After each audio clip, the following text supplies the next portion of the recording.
वो एसएसबी में एक इंसान में क्या चेक करते हैं, तो आपको इसकी इंस्पिरेशन कहाँ से मिली कि यार मेरे को आर्म फोर्सेस में ही जाना है? एस्पिरेंट का माइंडसेट क्या होना चाहिए प्रिपेयर करते टाइम? आपका फर्स्ट रिएक्शन क्या था उस टाइम, आपकी फैमिली का और आपका? आप जैसे पॉलिटिक्स में भी थे, तो पॉलिटिक्स ने आपकी सीडीएस की लाइफ में हेल्प की? कभी एनडीए वगैरह भी ट्राई किया है आपने? मतलब उस टाइम पे अपने आप को मोटिवेटेड कैसे रखा? लाइक मोटिवेशन तो नहीं, डिसिप्लिन कैसे रखा? तो फिर welcome back to our first podcast, जो कि है दिपेंद्र सिंह धामी जी, जिनने अभी AIR 48 रैंक अचीव किया है CDS में, जो कि अब लेफ्टिनेंट बन चुके हैं। तो कॉन्ग्रेट्स दिप्पू आपको। थैंक यू भाई। अभी ट्रेनिंग बची है फिलहाल, तब होगा।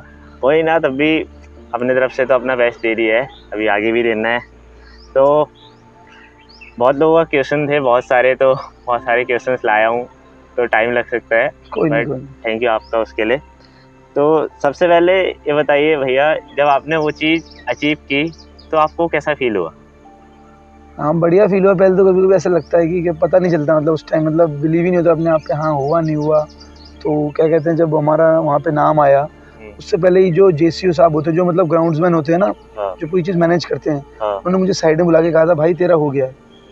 तो उन्होंने सिग्नल दे दिया था मुझे, लेकिन मुझे उस टाइम फिर बिलीव नहीं हुआ, और साथ वाला था एक दो तो बेचारे रोने लग गए अपने घर वालों को फ़ोन करके। तो मैं उनको देख के चुप करा रहा था। फिलहाल अपने आप विश्वास नहीं था, मम्मी को फ़ोन किया पहले मैंने, पापा से बोला मम्मी से बात कराओ, क्या मम्मी हो गया? तो मम्मी बड़ी खुश हुई। फिर पापा से बोला उसके बाद, तो मतलब उस टाइम अपने आप पे विश्वास नहीं होता। अभी भी कभी कभी लगता है कि अरे कि परसों नरसों यहाँ मुझे जाना है जब, तो अभी विश्वास नहीं होता कि अरे ये सब छूट जाएगा पीछे, या अलग फेज ऑफ लाइफ शुरू हो गई। कभी कभी विश्वास नहीं होता है, फिर थोड़ा जोर लगता है, तो हाँ यार जाना है। विश्वास नहीं होता कभी मतलब।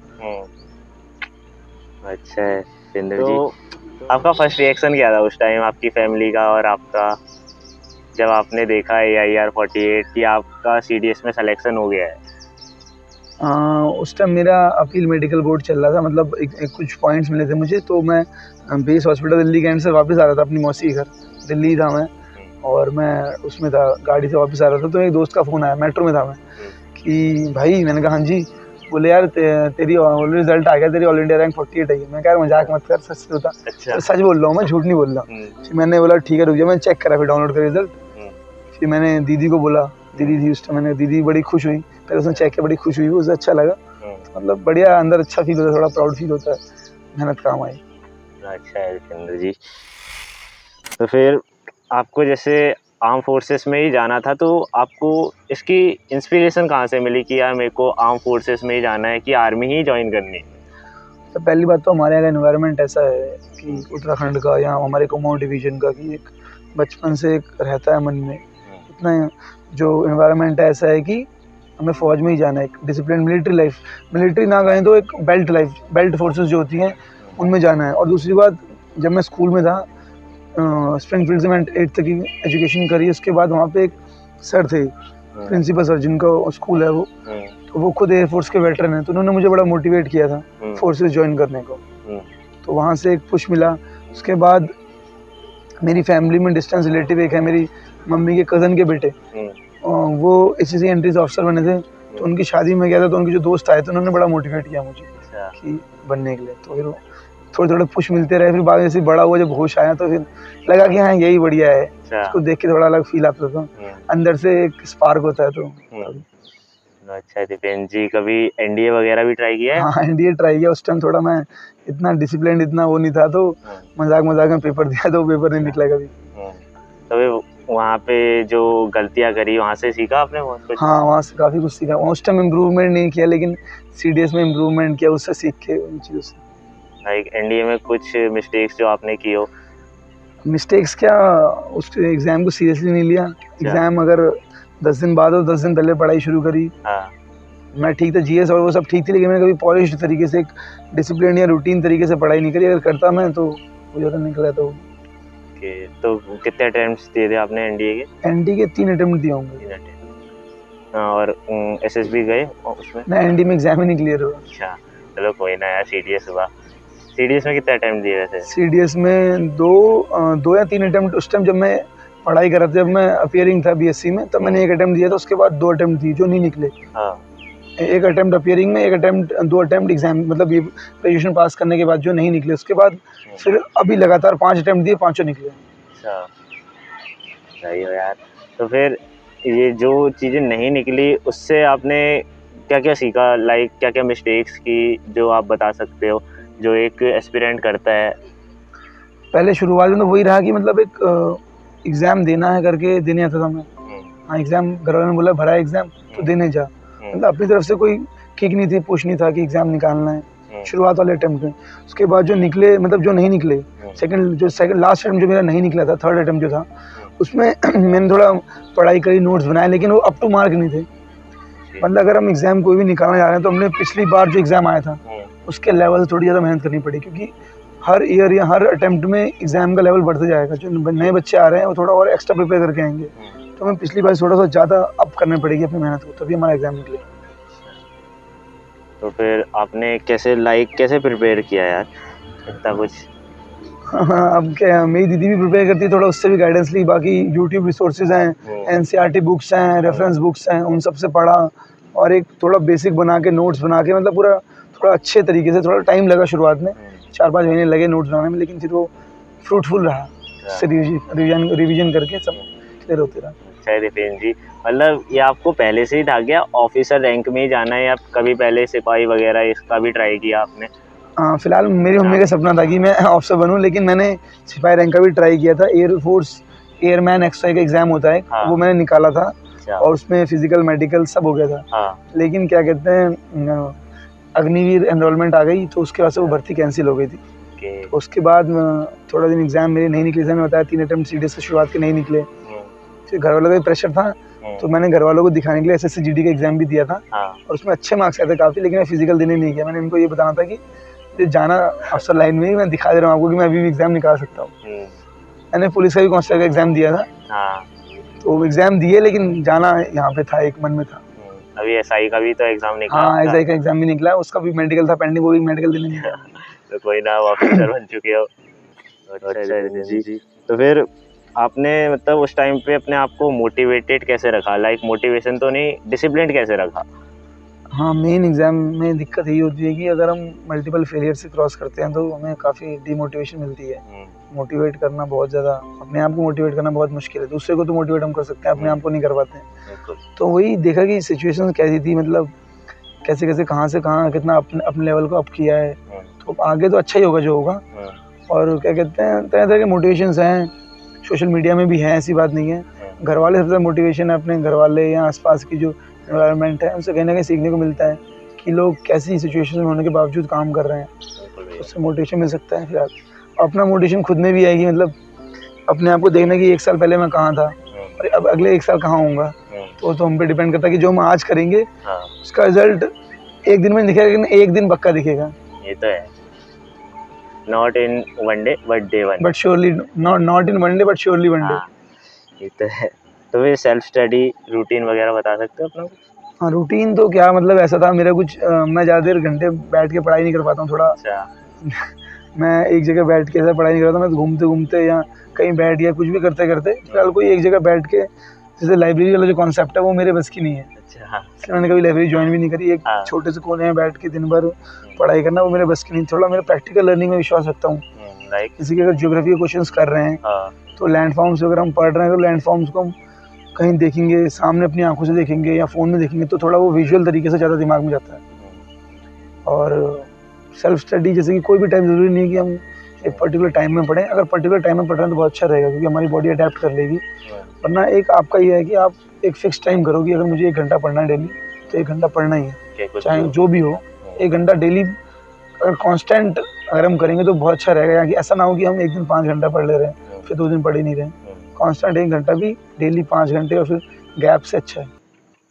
अच्छा दीपेन जी, तो फिर इतना कुछ यार, आप मतलब कॉलेज की पॉलिटिक्स में भी थे और आप जिम भी आते थे, तो इतना कुछ एक साथ कैसे करा? मतलब पहले तो मतलब ये जो साथ वाले, मतलब बहुत अच्छा ब्रदरहुड, एक अच्छा वो मिला। बहुत छोटे भाई या बड़े भाई जितने भी थे सबने बहुत सपोर्ट किया हर चीज़ में। जिम वाले भी तो काफ़ी सपोर्टिव थे, अगर पता होगा ना। वहाँ पे वो भैया ओनर जो थे, जो भी संग वाले आते थे, कपिल भाई, ये सब लोग जितने भी, सब मतलब कितनों का नाम नहीं लूँगा मैं, मतलब याद नहीं आ रहे हैं, हेट नहीं कर रहे, लेकिन सब लोग बहुत सपोर्टिव थे। उनको पता था मैं तैयारी करता हूँ तो अपनी तरफ से हेल्प करते थे सब। और फिजिकल फिटनेस तो ज़रूरी है ही, अगर आप डिफेंस एग्जाम में जा रहे हो तो ज़रूरी है। और उससे एक क्या कहते हैं, एक मोटिवेशन मिलता है। अगर हम फिजिकल फिटनेस करेंगे तो हमारे थॉट्स प्योर रहेंगे और मतलब एक मोटिवेशन रहेगा, क्योंकि पढ़ाई भी तब होगी जब बॉडी फिट होगी। बॉडी फिट नहीं है, बॉडी में ही जोश नहीं, तो कहाँ से पढ़ाई होगी। ये तो है खुदा। तो फिर जो आप जैसे पॉलिटिक्स में भी थे, तो पॉलिटिक्स ने आपकी सीडीएस की लाइफ में हेल्प की? हाँ हूँ, काफ़ी हेल्प करी। फिलहाल ऐसी बात नहीं है, क्योंकि पब्लिक मैनेजमेंट, मैन मैनेजमेंट और स्पीकिंग स्किल्स, इन्फ्लुएंस करने लोगों, उसमें काफ़ी हेल्प हुई। एक नया एक्सपोजर मिला उसमें भी। मतलब भगवान की ऐसी कृपा है जो भी है कि जहाँ भी मैं जिस फील्ड में भी गया वहाँ पे काफ़ी अच्छे सपोर्टिव लोग मिले जो हर मोड पे सपोर्ट करते हैं, चाहे कॉलेज पॉलिटिक्स में हो, एबीवीपी में हो, जहाँ भी।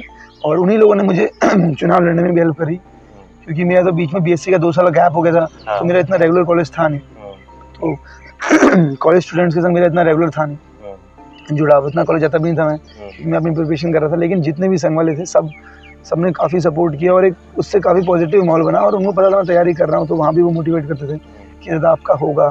कितने लोग थे ऐसे थे जो मेरे लिए मंदिरों में मन्नत मांगते थे, मतलब ऐसे हमारा जो सर्कल है, ग्रुप है, और बोलते थे आपका होगा, मोटिवेट करते थे मुझे। मेरे को मोटिवेट करने मेरे अलावा उनका भी बहुत बड़ा हाथ है, घर वालों का तो हाथ है ही, घर वालों के अलावा जो इस सर्कल का इसका भी बहुत बड़ा हाथ है। अच्छा है दीपेंद्र जी। तो फिर जैसे आपने बोला 2 साल बीएससी में गैप किया, बीएससी के बाद 2 साल गैप किया। हाँ ओके, तो उसमें क्या किया आपने 2 साल में, लाइक क्या कुछ और परस्यू वगैरह? बीएससी के बाद मेरे को लगा था कि वो मेरा जो एयरमैन का एग्ज़ाम है वो क्लियर हो जाएगा तो मैं ज्वाइन कर लूँगा। 1 साल का गैप तो वो हो गया इंतज़ार करने में उस एग्ज़ाम का। तो जब लेकिन उससे 1 साल के बाद मैंने सोचा अब थोड़ा कॉम्पिटिटिव एग्ज़ाम से तैयारी कर लेता हूँ। मैंने 2 सीडीएस दिए लेकिन वो नहीं निकले। फिर जो मेरा सीडीएस निकला उसका इंटरव्यू देने जब मैं गया तो वहाँ पे उन्होंने पूछा कि आप क्या कर रहे हो। अगर हम पर्टिकुलरली पढ़ाई में कुछ नहीं कर रहे हैं, कुछ नौ जॉब नहीं कर रहे हैं, तो एक टाइप को उनको भी लगता है कि इसकी स्किल्स में कुछ गैप है। तो मैंने बोला पढ़ाई रिज्यूम कर लेते हैं, पॉलिटिकल साइंस कर लेते हैं, संग इसके संग जो एग्ज़ाम की प्रिपरेशन वो भी चलती रहेगी साइमल्टेनियसली। अच्छा भैया, तो जैसे एक एस्पिरेंट का माइंडसेट क्या होना चाहिए प्रिपेयर करते टाइम, एग्ज़ाम को प्रिपेयर करते टाइम, उसका एक माइंडसेट? सबसे पहले तो हमें पता होना चाहिए कि वो एग्ज़ाम क्या है, उसका सिलेबस क्या है, पैटर्न क्या है, बेसिक चीज़ें हैं। ये अगर यही नहीं पता है, अगर हमें एग्ज़ाम क्या है, एग्ज़ाम से क्या मतलब क्या गोल है हमारा, तो एग्ज़ाम कभी क्लियर ही नहीं होगा। आपको पर्टिकुलर सारी चीज़ें पता होनी चाहिए, एग्ज़ाम की टाइमिंग से लेकर एग्ज़ाम में कितने क्वेश्चंस आते हैं, क्या क्या उसका अगर हम बाइफरकेट करेंगे तो किस क्वेश्चंस कौन से सिलेबस से कौन से सब्जेक्ट से आते हैं, क्या क्या उसका पूरा बायोडाटा आगे पीछे सब PYQs, अगर आप वो क्लियर करोगे तो आपको थोड़ी सी मतलब क्लैरिटी मिलेगी एग्ज़ाम के बारे में। उसके बाद अगर आप प्रिपेयर कर रहे हो एग्ज़ाम के बारे में तो फोकस तो रखना पड़ेगा एग्ज़ाम के बारे में। और गोल है आपका कुछ, मतलब किसी का गोल कुछ भी हो सकता है, फिलहाल जो भी आपका गोल है, लेकिन आपको उसके लिए फोकस तो करना पड़ेगा। अपनी मेंटालिटी, अपना माइंडसेट, अपनी डेली लाइफ उसके अकॉर्डिंग चेंज करनी पड़ेगी अगर आपका गोल है एम कुछ है। तो फिर कोई कॉमन मिस्टेक जो एस्पिरेंट्स करते हैं व्हाइल प्रिपेयरिंग? हाँ, कॉमन मिस्टेक तो ये है कि कितनों को तो पता नहीं था कि सिलेबस क्या है। एग्ज़ाम के बारे में काफ़ी ऐसे होते हैं। हाँ। लेकिन पहले अगर ये तो बेसिक है, मतलब ये तो आपसे लीस्ट एक्सपेक्टेड है, इतना तो आना ही चाहिए आपको। दूसरी बात, बहुत जल्दी छोड़ देते हैं लोग। अगर आप कर रहे हो सकता है 1 अटेम्प्ट नहीं 2 अटेम्प्ट नहीं, लेकिन अगर आपके अंदर है वो कैलिबर तो आपको अपना बेस्ट देना चाहिए। जिस भी फील्ड में आप जाओ बेस्ट दो, ये बहुत इंपॉर्टेंट। लोग अपना हाफ हार्टेडली या आधे मन से कुछ करते हैं काम। पूरे मन से काम करना है, अगर कुछ करना है किसी फील्ड में आना, पूरे मन से काम करना है, ये एडवाइस जी। जैसा कि अभी एज कितनी है आपकी? मेरी एज 24। तो जैसे कि आपने 24 की एज में निकाला है, लेकिन एक सोसाइटी में एक बैरियर बन चुका है कि 22 तक सक्सेसफुल होना ही है या 22 तक कुछ जॉब वॉब करनी है। तो उस बैरियर को तोड़ने के लिए काफ़ी लोग डिप्रेशन में चले जाते हैं एज को पार करने के बाद। तो वो डिप्रेशन आपको आया, और आया तो कैसे डील किया, या फिर लोगों को क्या करना चाहिए उस? हाँ, ये मतलब ये सोसाइटी में, इंडियन सोसाइटी में ये बात है। मेरे घर वाले खुद बोलते थे कि यार इतनी एज हो गई क्या करेगा, एग्जाम नहीं निकल रहा है, SSB में आउट जा रहा है, इंटरव्यू में बार-बार, अब क्या है बैकअप। पहली बात तो थोड़ा एक बैकअप भी होना चाहिए, मतलब जैसे आपका जो गोल है उससे सिमिलर कुछ बैकअप। मेरा बैकअप वो था CAPF SI वाला, उसका भी मैं साइमल्टेनियसली मतलब इसी के संग उसकी तैयारी भी कर रहा था। लेकिन आपको एक कुछ हॉबीज इंटरेस्ट भी होने चाहिए। जैसे कि जो मैं काफ़ी इस लाइन में घुस गया था कॉम्पिटिटिव एग्जाम की, तो बाहर कोई सोशल लाइफ होती नहीं लोगों की, जो एस्पिरेंट्स होते हैं सो कॉल्ड, मतलब उनकी कोई सोशल लाइफ नहीं होती। फिलहाल मैंने तो सोशल लाइफ काफ़ी रखी थी, JEE सब, इसलिए मैं ये सब कर रहा था कि सोशल लाइफ एक हो, हम पूरा उसी में इतना सबमर्ज ना हो जाएंगे, हमें कुछ दिखे ही ना एग्जाम के अलावा। इसलिए मैंने अपनी सोशल लाइफ रखी। और पॉलिटिक्स में इसलिए काफ़ी उससे एक अच्छा एक्सपोजर मिला कि हमारे जो एग्जाम में हम डूबे पड़े हैं उसके अलावा भी सोशल लाइफ है। अगर आप इतना सबमर्ज इतना डूब जाएंगे तो हमें कुछ दिखेगा ही नहीं। तो एक सोशल लाइफ अलग भी हो, कुछ और अलग हॉबीज इंटरेस्ट भी होने चाहिए जिससे कि हम पूरा डिप्रेस ना हो कभी। तो मैं तो कभी डिप्रेस नहीं हुआ फिलहाल, बढ़िया था, लेकिन एक आपका होना चाहिए कुछ ऑप्शन इसके अलावा। लाइक उसके अलावा हॉबी इंटरेस्ट होना चाहिए कि आप लोगों से डेली कन्वर्स करो। लोग क्या करते हैं कि अगर कुछ एग्जाम की तैयारी करें तो घर में अपनी चार दीवारी में उसके अंदर सीमित हो जाते हैं, लिमिटेड। ऐसा नहीं होना चाहिए, बाहर घूमना चाहिए। दुनिया में क्या चल रहा है अगर आपको ये पता नहीं है तो फिर क्या फ़ायदा इस दुनिया में। अगर आप बन भी जाओगे अफसर या कुछ भी बन जाओगे तो अल्टीमेटली तो आपको उस दुनिया में वापस आना है। आपको एक्सपीरियंस ही नहीं है तो आप बहुत ही कटा हुआ फील करोगे। Self awareness. तो फिर कुछ एसएसबी के बारे में बात करते हैं। कुछ बताइए एसएसबी के बारे में। लाइक एसएसबी तो एक मतलब ऐसी प्रोसेस है कि पूरी मतलब एक अलग ही इंटरव्यू प्रोसेस, जो अलग ही मतलब वो इंटरव्यू एग्जाम ना होके एक इवैल्यूएशन है अपने बारे में, पर्सनैलिटी इवैल्यूएशन है। मतलब ऐसी प्रोसेस अगर आप एक बार एसएसबी देने जाओगे और तो आप अगली बार जाना दोबारा प्रेफर करोगे। वहाँ पर जो ऐसा माहौल है बहुत ही मतलब एक सरियल एक्सपीरियंस है, बहुत ज़्यादा अच्छा लगता है। जो एसएसबी देने जाएगा मतलब उसको एक अलग ही माहौल आएगा वहाँ पे। 5 दिन तक कोई फ़ोन नहीं, कुछ नहीं। जो आपके बैचमेट्स हैं, जो आपके संग में हैं, आपका ग्रुप है, उसके संग आप कर रहे हो, सारे टास्क कर रहे हो, मैच जा रहे हो, मतलब पूरा उन्हीं के संग इंडल्ज हो आप अपने आप को एक्सप्रेस कर रहे हो। अगर जो बंदा खुद एक्सप्रेस भी नहीं करता वो भी एक्सप्रेस करेगा, उसके पास फ़ोन है नहीं और वहाँ क्या पढ़ाई करेगा। अपने जो कलीग्स हैं उनसे मिलना तो होगा ही, वो कुछ बातें बताएंगे, कुछ वो बताएंगे, तो बढ़िया सरियल एक्सपीरियंस होता है। सारे टास्क के बाद सब लोग एक संग घूमते हैं, रात को बढ़िया जो रूम्स होते हैं, बैरक्स होती हैं, उन्हें पूरी मौज मस्ती होती है। कोई कार्ड्स देखा तो कार्ड्स खेलते हैं, कोई गाने सुनाता है, कोई डांस कर रहा है, कोई जोक्स मार रहा है, कोई कविताएं सुना रहा है। तो बढ़िया मतलब एक बहुत बढ़िया एक्सपीरियंस होता है। अच्छा है नितिन जी। तो जैसे कि डे 1 में पीपीडीटी होता है और फिर डे 2 में जो साइकोलॉजिकल टेस्ट होते हैं, टेट वेट वगैरह, सो ये एज अ साइकोलॉजिकल टेस्ट है। तो इसमें इंसान के सबकॉन्शियस तक जाना होता है। तो जैसे कि ये मैनिपुलेट भी हो सकते हैं क्या? लाइक कोई इंसान सोचे कि उसे वेट मिला है तो कोई भी वर्ड दे दिया, और अगर उसका माइंडसेट नेगेटिव है और अगर वो पॉजिटिव पोर्ट्रे कर रहा है तो वो पता लगा सकता है। इतना ब्रिलियंट तो भैया होना चाहिए कि क्या कहते हैं, ये जो प्रोसेस है इतनी वेल डिजाइंड प्रोसेस है और इतनी वेल ट्रस्टेड प्रोसेस है कि मतलब आपको टाइम ही नहीं मिलता सोचने का। अच्छा। जैसे कि वैट का एग्जांपल मैं देता हूँ। 15 सेकंड के लिए मैं वो वर्ड जो है स्क्रीन पे दिखेगा, उस 15 सेकंड में वर्ड को देखना भी है और लिखना भी है। तो इतना अगर कोई ब्रिलियंट माइंड है जो अपने माइंड को ही, अपने सबकॉन्शियस माइंड को डाइवर्ट कर ले रहा है तो बहुत बड़ा जीनियस हो जाएगा। इतने जीनियस तो कोई वहाँ आते नहीं है, लेकिन इतना टाइम ही मिलता है कि हम सोच के उसको और वो कर पाएँ। 15 सेकंड में हम सोचना भी, लिखना भी है, और अगर हम इतना अपने माइंड को चेंज कर देंगे तब तक वो वर्ड डिसअपीयर हो जाएगा। इतना टाइम नहीं है। वेल डिजाइन प्रोसेस है, मतलब काफ़ी इस पे रिसर्च कर रखी है और अभी भी होती रहती है। एक DRDO की एक ब्रांच है DIPR, जो SSS को ट्रेन करती है। तो मतलब इसमें रेगुलर इवैल्यूएशंस होते रहते हैं। ओके, तो फिर आपके साथ खेले एक बार? बिल्कुल। बताइए। Failure teaches us to rebuild. Okay. Friends are key to success. Okay. Time management helps us in reaching our goal. Love is important for survival. Lust breaks a man. Strong will power helps us to survive. खेला यार, मतलब बढ़िया है। SRT SDT सब होते हैं मतलब। हाँ।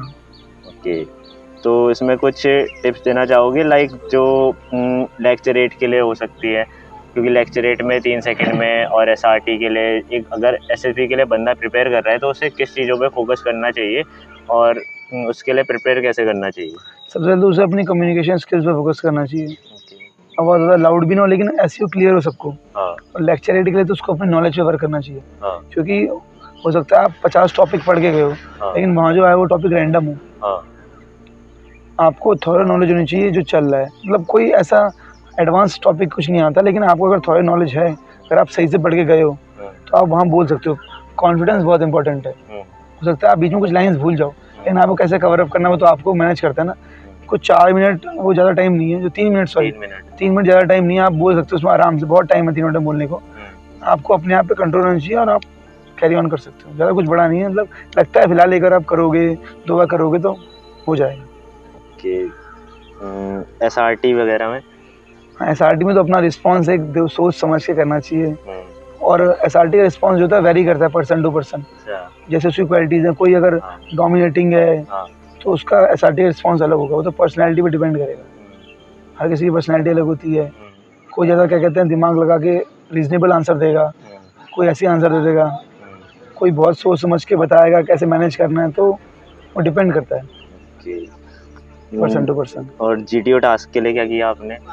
GTO टास्क तो मेरा शुरुआत की SSB में काफ़ी ख़राब था, लेकिन वहाँ पे ऐसा अपने आप को अगर आप शो करना है तो इतना डोमिनेटिंग भी नहीं होना, लेकिन अगर आप कोई काम कर रहे हो तो आपको सेल्फ बिलीव होना चाहिए। जब मेरा GTO टास्क था, मैं आगे बढ़ा तो मैंने एक उनको आइडिया दिया कि यहाँ से जाना चाहिए, तो मैंने वहाँ फंडिबली लगा, अभी 2-3 लोग एग्री भी हो गए। उसके बाद पीछे से आवाज़ आई, कुछ लड़के जो थे जो थोड़ा चीता बनते हैं अपने आप को, उन्होंने नहीं ये the right one, this way is good. मैंने बोला नहीं ये ठीक है। पीछे बोले नहीं यार, मैंने कहा ठीक है। फिर मैंने फंडिबली इनको मैंने कहा जेंटलमैन टेक इट। बाद उन्होंने खूब लगाया 5 मिनट वेस्ट किए और वो काम नहीं हुआ। जो मेरा आइडिया था लास्ट में वो घूम के वहीं पे आए। तो आपको अपने जो पॉइंट है, अगर आपका पॉइंट वैलिड लगता है आपको कि ठीक है, तो आपको उसमें बिल्कुल खूंटा टांग के खड़ा हो जाना है। वहाँ पे बोलते हैं असर्टिव और फ्लेक्सिबल। असर्टिव तो होना पड़ेगा आपको, क्योंकि वहाँ पे जो लोग आए हर कोई सिलेक्शन लेने आए हैं, तो आप असर्टिव नहीं होंगे तो वो और लोग असर्टिव हो जाएंगे। इंटरव्यू कैसा गया आपका? फिर इंटरव्यू बढ़िया गया बहुत। कोई हार्ड क्वेश्चन जहाँ पे आप अटके? नहीं, ऐसा तो कुछ नहीं था फिलहाल, क्योंकि सेल्फ अगर अवेयर हैं तो क्या अटकना कुछ। बढ़िया गया इंटरव्यू, काफ़ी अच्छा गया, मतलब काफ़ी खुश थे सर भी, जो कर्नल साहब लेते हैं इंटरव्यू, जो हमारे सिलेक्शन बोर्ड के प्रेसिडेंट थे, वो भी खुश थे। बढ़िया इंटरव्यू ठीक गया, मतलब थोड़ी झिझक थी शुरुआत में जब मैं एंटर किया, लेकिन फिर सब ईजी था। कोई बेस्ट मोमेंट शेयर करना चाहोगे SSB का अपने? SSB का बेस्ट मोमेंट बहुत सारे मोमेंट हैं। बेस्ट तो मतलब जैसे कि मेरी पहली SSB वहाँ थी, 34 SSB Prayagraj Allahabad, selection centre east. तो वहाँ पे मैं गया, चेस्ट नंबर मेरा 1 था। अच्छा। मैं मुँह रख के गया, सब लड़के डर गए, बोले यार NCC वाला आ गया, ऐसा वैसा ये। तो वहाँ काफ़ी दोस्त मिले। एक मेरा दोस्त जो था और भी मेरे कनेक्शन में है, जुलाई 2023 में हमारी SSB थी, अभी 2025 चल रहा है, तो अभी तक मेरे कनेक्शन में है और काफ़ी मेहनत करता है वो भी। मतलब वहाँ पे जो लड़के मिलते काफ़ी 90% जेन्युइन होते हैं लड़के, जो मेहनत कर रहे हैं, जो अपने मतलब काफ़ी टफ बैकग्राउंड से हैं।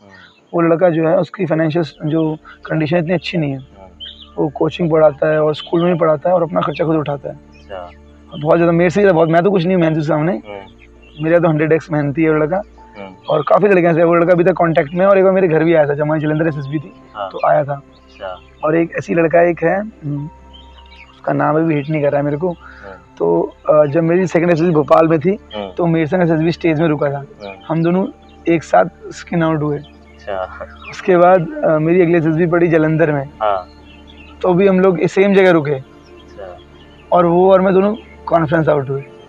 अब बैंगलोर में हमारी SSB सेम पड़ी, सेम डेट पे, कोइंसिडेंस, लेकिन वो स्किन आउट हो गया था और मैं रिकमेंड हो गया वहाँ से। वैसे एक लड़का कृष्णा था, वो जलंधर से मेरे संग कॉन्फ्रेंस आउट हुआ, लेकिन बैंगलोर से मेरे से एक जस्ट बैच पहले रिकमेंड हो गया।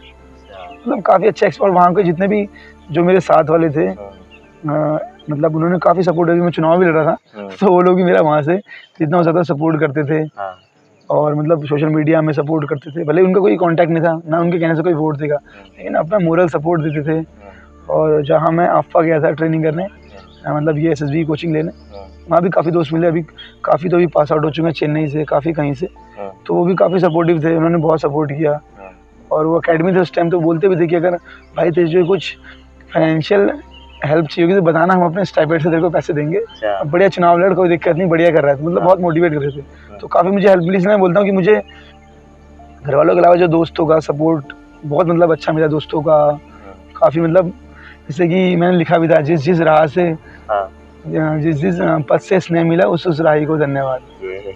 अच्छा यार, मतलब एक क्वालिटी ये होती है SSB वालों में, जो एस्पिरेंट्स होते हैं वो बहुत सपोर्टिव होते हैं। अभी एक फ्रेंड है नितिन, हम मिले हो गए, तो वो भी SSB वाले हैं, मतलब तो वो भी बहुत अच्छे हैं एज अ नेचर और पर्सनैलिटी भी, अच्छी क्वालिटी है भैया। जो कोई कॉमन मिस्टेक जो लोग SSB में करते हैं, कुछ बताइए।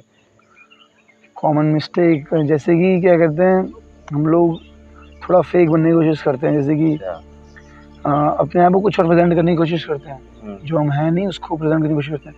तो जैसा हम खुद हैं, मतलब एक वर्ड बोलने में तो बहुत आसान है कि भाई बी रियल, लेकिन वहाँ पे तो बहुत मुश्किल होता है ना कि सोचता सिलेक्शन लेना है, कैसे भी करके अपने आप को प्रेजेंट करना है। एक सर थे, उन्होंने बताया था मुझे, सैंडी सुंदरेशन सर हैं, वो अभी एयरफोर्स में काम कर रहे हैं। तो उन्होंने एक 3 वर्ड बोलते कि जो हमें SSB में रहना है, नॉर्मल, नेचुरल, स्पॉन्टेनियस। तो ये अगर कोई फॉलो करेगा, नॉर्मल, नेचुरल, स्पॉन्टेनियस, नॉर्मल रहना है जैसे हम हैं, और नेचुरल रहना है, और स्पॉन्टेनियस जैसा हमारे मन में जो है वो करना है, इतना सोचना नहीं है, क्या सोच के हम गलत कर देते हैं। तो नॉर्मल, नेचुरल, स्पॉन्टेनियस अगर कोई बंदा रहेगा तो अपना बेस्ट देना है और रिजल्ट की चिंता नहीं करनी है। कर्म करो और रिजल्ट की चिंता क्या करते हैं हम लोग, रिजल्ट ऐसा होगा ये होगा। अगर हम उसी की चिंता में रहेंगे, अपना बेस्ट देना है हमें, होना ना होना हमारे हाथ में नहीं है। वो तो लक है, लक भी काफ़ी मैटर करता है, ऐसी बात नहीं है कि हो सकता है हम वहाँ जा रहे हो और हम वो प्रिपेयर करके गए हो, लेकिन हमारे दिमाग में वो स्किप करके उस टाइम कुछ आइडियल आंसर हमने प्रिपेयर किया हो। तो नॉर्मल, नेचुरल, स्पॉन्टेनियस रहना है और अपना बेस्ट देना है। बस ध्यान क्या देना है कि हमें अपने आप से कोई शिकायत ना हो कि हमने अपना बेस्ट नहीं दिया, ये ना लगे। अच्छा भैया, तो फिर कुछ ध्यान रखने वाली चीज़ें जो लोगों को करनी चाहिए उस टाइम? ध्यान ही रखना है कि थोड़ा चिल रहना है, टेंशन नहीं लेनी है, अपने आपका कूल कंपोजर रहना है, जैसे हमारे नॉर्मली कूल ठंडे दिमाग से। और कोई भी आंसर देना तो 5 सेकंड का पॉज लेके देना, ताकि अगर हम तुरंत बोलेंगे, स्पॉन्टेनियस मतलब ये नहीं कि तुरंत जो मुंह में आ रहा है वो बक दिया, थोड़ा उसका एनालाइज भी करना है। 5 सेकंड का कम से कम गैप लेना है। अगर कोई क्वेश्चन पूछे तो उसको 5 सेकंड का गैप लेके, ताकि हमारा ब्रेन जो है उसको प्रोसेस कर पाए, 5 सेकंड का गैप लेके उसका आंसर देना। हम तुरंत बोलेंगे तो कुछ भी बकवास बोल सकते हैं। स्पॉन्टेनियस मतलब कि स्पॉन्टेनियस जो आ रहा है, लेकिन उसको भी थोड़ा सा प्योरीफाई करके। लाइक वो SSB में एक इंसान में क्या चेक करते हैं कि एक ऑफिसर में क्या होना चाहिए? लाइक OLQs हो गई, तो उनके अलावा और भी कुछ? OLQs तो सबसे पहले चेक कर दिया करना, 15 OLQs जो होती हैं ऑफिसर लाइक क्वालिटी। उसके अलावा SSB जो प्रोसेस है वो जो लूजली जो बेस है उस पर है, मनसा वाचा कर्मणा। क्या हम सोचते हैं, क्या हम कर्म, क्या हम मनसा, क्या हम बोलते हैं, क्या हम करते हैं। सॉरी, थोड़ा गला आज खराब है ना। तो हम जो सोचते हैं वही हम करते हैं और वही हम बोलते हैं। अगर ये तीनों इंटरलिंक्ड हैं तो आप एक्टेड हो। लेकिन हम सोच कुछ और रहे हैं और बोल कुछ और रहे हैं और कर कुछ और रहे हैं, तीनों में अगर डिफरेंस है तो फिर कहीं ना कहीं दिक्कत है। तो अच्छा है। तो जैसे वो OLQs जो होती हैं, उसमें से जो आपके अंदर कुछ पहले से थी या कुछ डेवलप करी? OLQs हर किसी के अंदर होती हैं। कुछ OLQs होती हैं जो हम इजीली डेवलप कर सकते हैं, स्टैमिना, लेकिन करेज ऐसी OLQ जो हम डेवलप जल्दी नहीं कर सकते हैं, वो तो अंदर से ही होती है, फिर टाइम आती है। और पॉलिश हो सकती है OLQs हर किसी के अंदर होती हैं, लेकिन उसका प्रोपोर्शन अलग होता है। किसी के अंदर कुछ चीज़ कम, किसी के अंदर करेज ज़्यादा है, लेकिन एबिलिटी टू इन्फ्लुएंस पीपल कम है। तो एबिलिटीज़ और OLQs हर किसी के अंदर होती हैं, प्रोपोर्शन अलग होता है, उस प्रोपोर्शन को इंक्रीज और डिक्रीज करना है। अच्छा है। लाइक अगर कोई इंसान OLQs को बिल्डअप करना चाह रहा है तो वो कैसे करेगा? जब पर्टिकुलर OLQs में वो लैक कर रहा है उस पर फोकस करेगा, बिल्डअप करेगा। स्टेमिना में लैक कर रहा है तो स्टेमिना बिल्ड करे। अगर वो अडेप्टेबिलिटी में लूज कर रहा है, लैक कर रहा है, तो अडेप्टेबिलिटी बढ़ाए अपने लोगों से।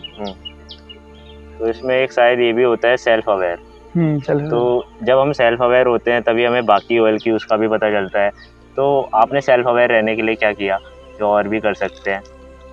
सेल्फ अवेयर रहने के लिए थोड़ा देर हम अपने आप से बात कर सकते हैं कि हम क्या कर रहे हैं, क्यों कर रहे हैं, कोई भी चीज़ हम कर रहे हैं इसका मोटो क्या है, मतलब हम किसके लिए कर रहे हैं, खुद के लिए कर रहे हैं, किसके लिए कर रहे हैं। और सेल्फ अवेयर हेल्पफुल भी रहना चाहिए आदमी को थोड़ा, मतलब अपने अलावा दूसरों की भी थोड़ा हेल्प करनी चाहिए। और अगर आप किसी की हेल्प करोगे, किसी के लिए पॉजिटिव रहोगे तो वो पॉजिटिव रहेगा। Your vibe attracts your tribe. अगर हमारी वाइब भी नेगेटिव है तो लोग नेगेटिव मिलेंगे। तो आपकी वाइब अगर अच्छी है तो आप लॉ ऑफ वाइब्रेशन। अच्छा है। तो एक ऐसी मतलब टॉप 3 ऐसी OLQs बताइए जो आपको लगता है एक स्टूडेंट पे या एक एस्पिरेंट पे या एक इंसान पे होनी ही चाहिए। Adaptability, ability to influence people और करेज। अच्छा है। तो कुछ मतलब लोगों के क्वेश्चंस थे तो वो पूछ लो। हाँ बिल्कुल। लाइक क्या डोमिसाइल सर्टिफिकेट, हिल सर्टिफिकेट से 158 सेंटीमीटर की हाइट में सिलेक्शन होगा? जो प्रोसीजर, जो सिलेक्शन प्रोसीजर है आर्मी का, वो थ्रू आउट सेम रहता है। और नोटिफिकेशन में हाइट का वहाँ पे देते हैं कितनी हाइट चाहिए, तो जो नोटिफिकेशन में दे रखा है उस पर पूरा बेस करेगा, बाकी और एक्स्ट्रा कुछ नहीं करना है। मैं सब वहाँ पे क्लैरिफाई कर रखा है, नोटिफिकेशन आएगा CDS का, ND का, उसमें सब क्लियर होता है कितनी हाइट कितना वो, तो उसके बेसिस पे आप कर सकते हो। लाइक एक ने पूछा है आर्मी का पेपर कैसे क्लियर करें? अग्निवीर कैसे क्लियर करें? अग्निवीर का पेपर तो अभी इसको बुलाऊं, हाँ वो बैठा है, उसने निकाल रखा है, उसको बुलाना पड़ेगा। मैंने भी निकाला है। हाँ तो यार इजी ऐसी बात नहीं है, जो सिलेबस है उसको पढ़ना पड़ेगा, निकल जाए एग्जाम, कोई ज़्यादा इसमें दिक्कत वाली बात नहीं है। लेकिन अगर हम यही पूछते रहेंगे सोशल मीडिया को बेहिसाब स्क्रॉल करते रहेंगे तो नहीं निकलेगा एग्जाम। तो एक ने पूछा है इंटरव्यू स्किल्स को कैसे अपग्रेड करें? अब इंटरव्यू में पर्टिकुलर कौन सी स्किल्स को अपग्रेड करना है वो डिपेंड करता है। अगर उसको इंटरव्यू में वहाँ पे झिझक हो रही है, क्या कहते हैं, वो क्वेश्चन पूछ रहा है कोई इंटरव्यूअर, वो नहीं बता पा रहा है, अगर क्वेश्चन नहीं आ रहा है तो उसको अपने आप पर एम्फेसिस करने की जरूरत है, क्वेश्चन का आंसर क्यों नहीं आ रहा है, क्वेश्चन का आंसर वो डिलीवर नहीं कर पा रहा है। इससे क्या होता है, हम सोचते 100% है, प्रोसेस उसको क्या कहते हैं 10% कर पाते हैं और 1% डिलीवर कर पाते हैं। इसको ना करके हम भले ही सोचे हम 10%, लेकिन उसका 9% डिलीवर करें तो वो डिलीवर कर, जैसे हमने जो सोचा उसको डिलीवर कैसे करना है, अपनी कम्युनिकेशन स्किल्स और डिलीवरी स्किल्स इन पे थोड़ा करना पड़ेगा कि हम कैसे डिलीवर करें अपनी बात को, लोगों तक कैसे पहुँचाएं और समझ जाए बात, थोड़ा काम करना पड़ेगा। तो फिर एक ने पूछा है GF या क्रश है कोई आपकी? नहीं, अभी तो कोई नहीं है गर्लफ्रेंड। अच्छा है। मैरिज प्लानिंग कब कर रहे हैं? अरे ये तो बड़ा क्या कहते हैं ट्रिवियल क्वेश्चन है, बड़ा ही खतरनाक क्वेश्चन है, वही तो बहुत टाइम है फिलहाल। अच्छा है यार, कुछ पर्सनल भी टाइम देना होगा। हाँ अभी तो अब जब सक्सेस मिलेगी तो उसको थोड़ा एंजॉय भी करना होगा। दोस्त जिन्होंने हेल्प करी, जो मेरे संग थे, जो उनको तो थोड़ा उनके संग तो करना पड़ेगा ना साथ। जो मेरा तो यही मोटो है हर समय कि जो हमारे संग हमारी मुश्किल में था वही हमारी सफलता को डिजर्व करता है। Whoever was with me in my difficult time deserves my success with me। अच्छा भैया, तो कुछ रैपिड फायर खेल लेते हैं। बिल्कुल। मॉर्निंग पर्सन और night owl? Morning. Okay. Tea और coffee? Coffee. Okay. Favourite book जिसने आपको बहुत ज़्यादा इन्फ्लुएंस किया हो? रश्मि रथी। कौन सी? रश्मि रथी, रामधारी सिंह दिनकर जी की एक बुक है, काफ़ी फेमस है, रश्मि रथी। तो उसकी अगर लोगों को याद होगा, जब मैं चुनाव लड़ रहा था तो मैं आके कविताएं सुनाता था 2-4 पंक्तियां, तो रश्मि रथी की होती थी। बोलूँ यहाँ पे भी? क्या बोलिए जरूर यार। एक जो मैं काफ़ी बोलता था कि युद्ध नहीं है जिनके जीवन में, वे भी बड़े अभागे होंगे, या तो प्रण को तोड़ा होगा या फिर रण से भागे होंगे। और भी काफ़ी है वहाँ पे, क्या कहते हैं, काफ़ी कविताएं फेमस हैं। जैसे कि एक वो है, जब श्री कृष्ण जी संधि प्रस्ताव लेके गए दुर्योधन के पास कि क्या कहते हैं, भाई अब अज्ञातवास से आ गए पांडव, अब उन्हें 5 गांव दे दो, बस 5 भाई है, 5 गांव दे दो, पूरा हस्तिनापुर तुम रखो। तो वो माना नहीं, तो वो कविता ऐसे करके है कि वर्षों तक वन में घूम घूम, बाधा विघ्नों को चूम चूम, सह धूप घाम पानी पत्थर, पांडव आए कुछ और निखर, सौभाग्य न सब दिन सोता है, देखें आगे क्या होता है, मैत्री की राह दिखाने को, सबको सुमार्ग पर लाने को, दुर्योधन को समझाने को, भीषण विध्वंस बचाने को, भगवान हस्तिनापुर आए, पांडव का संदेशा लाए। दो न्याय अगर तो आधा दो, पर इसमें भी यदि बाधा हो तो दे दो केवल 5 ग्राम, रखो अपनी धरती तमाम, हम खुशी से वहीं खाएंगे, परिजन पर असीना उठाएंगे, लेकिन दुर्योधन वह भी दे न सका, आशीष समाज की ले न सका, उल्टे हरि को बांधने चला, जो था असाध्य साधने चला, जो नाश मनुज पर छाता है, पहले विवेक मर जाता है।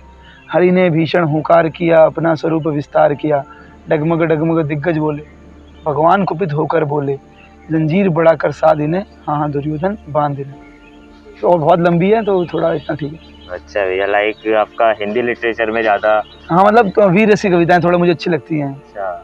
वीर रस की कविताएं थोड़ी सही लगती हैं, उनमें जो उसका मोटिवेशन इनसे ही मिलता है काफ़ी, जैसे कि रामधारी सिंह दिनकर जी हो गए, हरिशंकर परसाई जी हो गए, और काफ़ी सारे कवि हैं, थोड़ा इनसे एक मोटिवेशन मिलता है। हार नहीं मानूंगा, रार नहीं ठानूंगा, काल के कपाल पर लिखता मिटाता हूँ, गीत नया गाता हूँ। तो अच्छा दीपेंद्र दा, और कोई ऐसी आपको लगता है कि आपके अंदर कोई स्ट्रॉन्गेस्ट OLQ सबसे strong ability to influence people लगता है मुझे, मैं थोड़ा कर लेता हूँ। मुझे ऐसा लगता है, पता नहीं है ट्रू है या नहीं है, ये तो लोग ही बताएंगे जो देख रहे होंगे। और एक ऐसी जिसमें आपको लगता है अभी आपको और वर्क करना है? स्टैमिना थोड़ा और हर समय रहता ही है। स्कोप ऑफ इम्प्रूवमेंट तो सारे मतलब OLQs में है, हर समय स्कोप ऑफ इम्प्रूवमेंट रहता है, लेकिन हाँ। क्या कहते हैं स्टैमिना थोड़ा ज़्यादा बढ़ाना है, और अब अकेडमी जाना है तो थोड़ा सा और बढ़ाना हाँ, पड़ेगा। ये तो है, वहाँ बढ़ जाएगा। वहाँ बढ़ जाएगा, लेकिन थोड़ा और हर समय। अच्छा है पूरा। कहते तो वो क्या चीज़ थी जो आपको बार बार इंस्पायर करी कि आपको एग्ज़ाम निकालना है, आपको ऑफिसर बनना है? मैंने बताया था एक और इंटरव्यू कि मेरी मम्मी का सपना था कि मेरे बेटे की फ़ोटो आए हाँ। अखबार में या पोस्टर में। तो हाँ। 10th में मेरी 9.8 आई, अगर 10 आती तो वहाँ आ जाती, हाँ। लेकिन नहीं आई। फिर 12th में तो काफ़ी परसेंटेज गिर गई। हाँ। उसके बाद फिर ऐसा हुआ नहीं कुछ मौका। चुनाव में भले ही फ़ोटो और पोस्टर लगे, लेकिन वो तो मैंने अपने पैसों से लगाए, हाँ। तो उसकी वैल्यू तो नहीं है। फिलहाल मेरी भी बोलती थी चुनाव में कि मेरा सपना था, देख तेरी फ़ोटो पोस्टर में लग गई, कैसे भी करके लग गई। हाँ। लेकिन मैंने कहा मम्मी ये तो थोड़ा पैसे दे के लगाया हमने, ये तो हमारा ही पैसा खर्च हुआ है। लेकिन कभी ऐसा हो गया अपने आप लगे, तो ये सपना था कि मम्मी का घर, मम्मी का मतलब मम्मी का थोड़ा ज़्यादा था, बाकी पापा साइलेंट वो होते हैं हर किसी के सपोर्टर। हर जब भी कुछ मांगा, रिसोर्सेज मांगे, पैसे मांगे, हर समय पापा ने, उनकी लाइफ जैसे भी, लेकिन उन लोगों ने हमें एक लग्जरी लाइफ दी, तो उनका भी एक सपना पूरा करना था। अब खुश रहते हैं पापा फिलहाल, तो एक घर वालों का सपना पूरा करना। और जो मेरे संग थे मतलब उनका भी सपना था कि हाँ यार हमारा भाई आगे जाएगा, कुछ करेगा। तो एक ये भी हर समय रहता है कि हर समय कि अपने से ज़्यादा कि जो मेरे संग लोग हैं, मुझे उनकी थोड़ा रहता है कि हाँ इनका करना है पुश, मतलब जो मेरे संग जब, क्योंकि जो मेरे पीछे लगे हैं, अगर मैं कहीं आगे जाऊँगा तो उनका भी कुछ होगा, चाहे फैमिली हो, चाहे दोस्त हो, चाहे जो भी है। तो उनका जो जिन्होंने मुझे इतना पुश किया, अपने संग संग उनका भी एक वो था, यहाँ करना है। अच्छा है भैया। आपके आर्म फोर्सेस में कोई रोल मॉडल? आर्म फोर्सेस में रोल मॉडल काफ़ी हैं, जैसे कि हमारे मेजर राजेश अधिकारी नैनीताल से थे, महावीर चक्र, और brigadier Saurabh Singh Shekhawat, most decorated officer. एक मेरे आमा के कज़न है, अम्मा के चाचा के लड़के, तो उनको भी शौर्य चक्र मिला था। वो गिरफ्त में थे और वो सबमर्ज हो गए थे आइस में, जम्मू कश्मीर रीजन में उस टाइम सबमर्ज हो गए थे, 24 घंटे वो बर्फ़ में दबे रहे। तो अगले दिन वो जिंदा निकले, तो उनको शौर्य चक्र मिला था। एक वो भी रोल मॉडल है।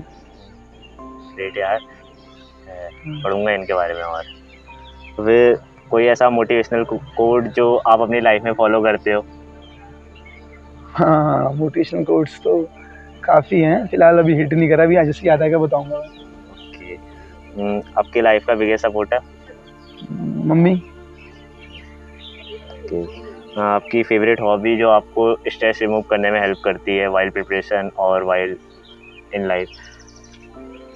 हॉबी तो वैसे मैं कोई रेगुलरली फिलहाल हम बुक रीडिंग, मतलब बुक रीडिंग है वो मैंने जो रश्मि जी मंगाई उससे पढ़ते रहता था, या थोड़ा क्या कहते हैं कुछ motivational videos type social media में, या जो पोएम्स होती हैं इस टाइप के देख लेता हूँ, तो बढ़िया। बाकी हॉबी क्या, हॉबी के लिए मैं कॉल लगा देता हूँ दोस्तों को। अच्छा। जो सर्कल इन सबको कॉल लगा दी, बात कर ली, वही हॉबी हो गई। उन्होंने मोटिवेट किया, थोड़ी बातें मैंने की, थोड़ी उन्होंने करी। अच्छा भैया। फेवरेट मूवी कौन सी है आपकी? फेवरेट मूवी आज का लक्ष्य है, अब लक्ष्य बन गई, मतलब अच्छा, ऋतिक रोशन की लक्ष्य फेवरेट मूवी। बढ़िया है वो मूवी। और फेवरेट सॉन्ग? सॉन्ग तो ऐसा कोई फेवरेट है नहीं फिलहाल। अच्छा, favourite army song? Army song क्या कहते हैं, ओटी की जो पीओपी में बजता है, कदम कदम बढ़ाए जा। अच्छा भैया। और आपकी मतलब ड्रीम पोस्टिंग जगह कौन सी है, मतलब जहाँ आप चाहते हो पोस्टिंग हो आपकी? ऐसा तो कुछ नहीं है, फिलहाल आरआर में जाना है, कश्मीर में देखते हैं क्या होता है वहाँ पे। अच्छा, कश्मीर। अच्छा भैया। और एक बैड हैबिट जो आपने प्रिपरेशन के टाइम पे क्विट करी? सोशल मीडिया यूजेस कम किया था मैंने, नोटिफिकेशन ऑफ कर दिए थे मैंने। अच्छा। तो उससे नोटिफिकेशन कम आते थे, थोड़ा वो किया था। लगता है ये सब चीज़ें, सोशल मीडिया वगैरह ये सब चीज़ें इम्पैक्ट करती हैं? मतलब अगर हम पॉजिटिव वे में यूज़ करेंगे तो फिलहाल इतना कोई इम्पैक्ट नहीं करता है। क्विट करके भी इतना फ़ायदा नहीं हुआ, मुझे टाइम रिकमेंड नहीं हुआ, जब मैंने चलाया तभी रिकमेंड हुआ मैं। लेकिन डिपेंड करता है कि आप उसको कैसे यूज़ करते हो। फिलहाल इतना कोई लोड नहीं है, लेकिन थोड़ा एक मतलब लिमिट कैप होनी चाहिए कि हम इतना ही करेंगे, वरना फिर धीरे धीरे लालच, क्योंकि वो एडिक्शन ऐसा है कि बढ़ते ही जाता है। फिर दीपेंद्र जी, कुछ एडवाइस, कुछ मैसेज जो आप एस्पिरेंट्स को देना चाहोगे जो प्रिपरेशन कर रहे हैं या जो भी वीडियो देख रहे हैं उनके लिए?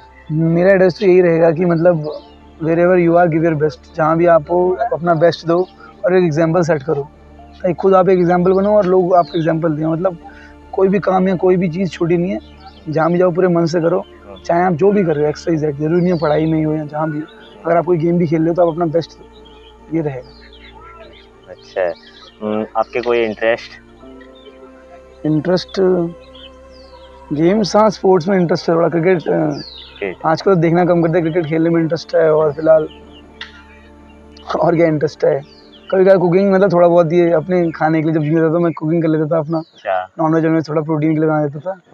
और इंटरेस्ट, हाँ काफ़ी इंटरेस्ट है फिलहाल घूमना सबको जो इंटरेस्ट होता है, ट्रैवलिंग और नई चीज़ एक्सप्लोर करना। हिस्टोरिकल मॉन्यूमेंट्स बड़ा पसंद है मुझे, हिस्टोरिकल मॉन्यूमेंट्स में जाना और थोड़ा जियोग्राफीज देखना, नई चीज़ें देखना। अच्छा भैया, ये जर्सी भी क्रिकेट? हाँ ये जर्सी दिल्ली से लेके आया था। फेवरेट प्लेयर कौन है? हाँ मेरा फेवरेट सचिन तेंदुलकर था पहले, अब तो उन्होंने रिटायर हो गए, लेकिन फिलहाल विराट कोहली भी बढ़िया। अच्छा है, तो फिर क्या सबसे ज़्यादा क्या मिस करोगे आप? वो तो वहाँ जाके पता चलेगा क्या मिस करूँगा, फिलहाल तो यहाँ सब बढ़िया लग रहा है। तो अच्छा है दीपेंद्र जी, हाँ अच्छा लगा आपसे बात करके। वो कोट एक याद आ गया मुझे अब। हाँ बताइए जरूर। सैम मोनिक-शॉ का कोट है, it's when your teeths are chattering and your knees are knocking and when you are about to make your own geography, that's when the real leader comes out. इसका मतलब भी बता दीजिए। इसका मतलब है कि जब आपके दांत ऐसे काटते हैं दांत और आपके नीज नॉक कर रहे हैं, हिल रहे हैं और आप पूरे दिमाग में गुम हो, मतलब आपका दिमाग शून्य पड़ गया है, तभी एक रियल लीडर बाहर आता है। क्योंकि ऐसी सिचुएशन होती हैं हर जगह कि जो रियल लीडर होता है उसको पूरे हाथ पैर कांपते हैं, लेकिन अगर वो वहाँ पे एग्जैक्ट मोमेंट पे अपना सही फैसला लेगा तभी उसकी लीडरशिप क्वालिटीज़ दिखेंगी। अच्छा दीपेंद्र जी, थैंक यू अपना वैल्यूएबल टाइम देने के लिए। थैंक यू, आपने वैल्यूएबल टाइम दिया। ऑल द बेस्ट आपको आपकी जर्नी के लिए। थैंक यू आपको भी आगे के लिए गुड लक। Thank you.